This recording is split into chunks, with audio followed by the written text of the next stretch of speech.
Welcome to new TV Telugu. ఇప్పుడు Telangana top 10 చూద్దాం. భీమశంకర్ ఆలయంలో భోగి మంటల సంబరాలు ఘనంగా జరిగాయి. ఈ సందర్భంగా భక్తులు మాట్లాడుతూ భోగి మంటలతో అన్ని అరిష్టాలు తొలగిపోయి అందరి జీవితాల్లోకి భోగభాగ్యాలు, పాడి పంటలు, పిండి వంటలు, రంగవల్లులు, గంగరెద్దుల ఆటపాటలు, పతంగుల రెపరెపలతో ఆనందోత్సాహాలు వెల్లివిరియాలని ఆకాంక్షించారు.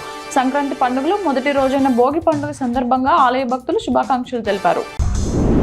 జగిత్యాల పట్టణంలోని హనుమాన్వాడలో గల హనుమాన్ దేవాలయం వద్ద భోగి పండుగను పురస్కరించుకొని భోగి మంటలు వేశారు.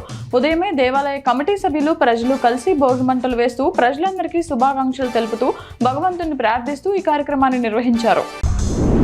వేములవాడ ఎస్ఐ వెంకటరాజు తెలిపిన వివరాల ప్రకారం అరైవ్ అలైవ్ అనే థీమ్తో జాతీయ రోడ్డు భద్రతా కార్యక్రమం ప్రజల్లో అవగాహన పెంచేందుకు ఉద్దేశించబడింది.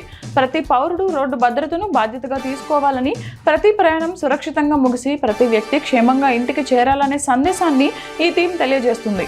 అతివేగంగా వాహనాలు నడపడం, మద్యం సేవించి నడపడం, హెల్మెట్, సీట్ బెల్ట్ ధరించకపోవడం, మొబైల్ ఫోన్ వాడకం వంటివి రోడ్డు ప్రమాదాలకు కారణమవుతున్నాయని, ట్రాఫిక్ నియమాలను తప్పగా పాటించాలని రూరల్ పోలీసులు సూచిస్తున్నారు. రాజన్న సిరిసిల్ల జిల్లా కోనరావుపేట మండలం మామిడిపల్లి గ్రామంలోని శివాలయం వద్ద ముగ్గుల పోటీలు అట్టహాసంగా జరిగాయి. ఆడపడుచులు అత్యద్భుతంగా ముగ్గులు వేసి అందరినీ ఆకట్టుకున్నారు.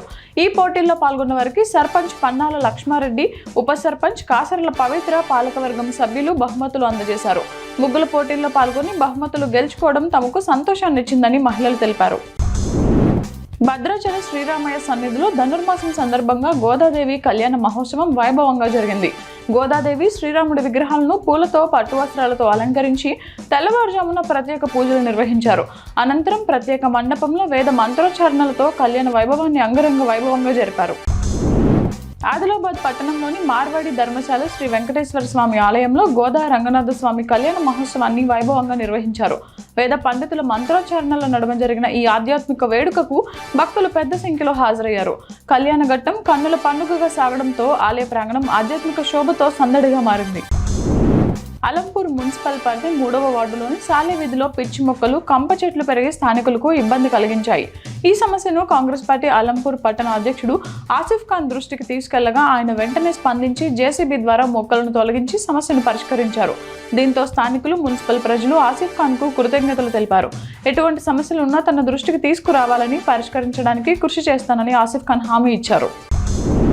పినపాక ఎస్ఐ సురేష్ మాట్లాడుతూ మండలంలో చట్టవిరుద్ధ కార్యకలాపాలకు తావులేదని, నిబంధనలు అతిక్రమిస్తే కేసులు నమోదు చేస్తామని హెచ్చరించారు. సంక్రాంతి పండుగ సందర్భంగా కోడి పందాలు, పేకాట వంటి జూద క్రీడలకు పాల్పడితే కఠిన చర్యలు తీసుకుంటామని తెలిపారు. అలాగే ప్రాణాంతకమైన చైనా మాంజ వాడకం వల్ల వాహనదారులు ప్రమాదాలకు గురవుతున్నారని, దానిని విక్రయించినా వాడినా చర్యలు తప్పవని స్పష్టం చేశారు. మల్యాల మండలం గడిపప్పుల గ్రామానికి చెందిన 32 ఏళ్ల మహేష్ కిడ్నీ సమస్యతో బాధపడుతున్నారు. తెలంగాణ యూరప్ అసోసియేషన్ మరియు ఇండియాలోని స్నేహితులు, ముదిరాజ్ సంఘం బాంధవులు కలిసి 1,36,000 ఆర్థిక సహాయాన్ని అందించారు. ఈ సహాయంతో బాధిత కుటుంబానికి అండగా నిలిచారు. సంక్రాంతి సెలవులకు విద్యార్థులను ఇంటికి పంపించడం లేదని జిల్లా అధికారులకు ఫిర్యాదు అందింది. దీంతో జగిత్యాల నర్సింగ్ కళాశాల వసతి భవనానికి వచ్చిన అధికారులు విద్యార్థులను వారి సొంత ఊరికి పంపించారు. అయితే అన్య మతస్థుల పర్యవేక్షణలో హిందూ పండుగలకు నర్సింగ్ కళాశాలలో ప్రాముఖ్యత ఇవ్వడం లేదని బీజేపీ కార్యవర్గ సభ్యురాలు బోగస్ శ్రావణి ఆరోపించారు.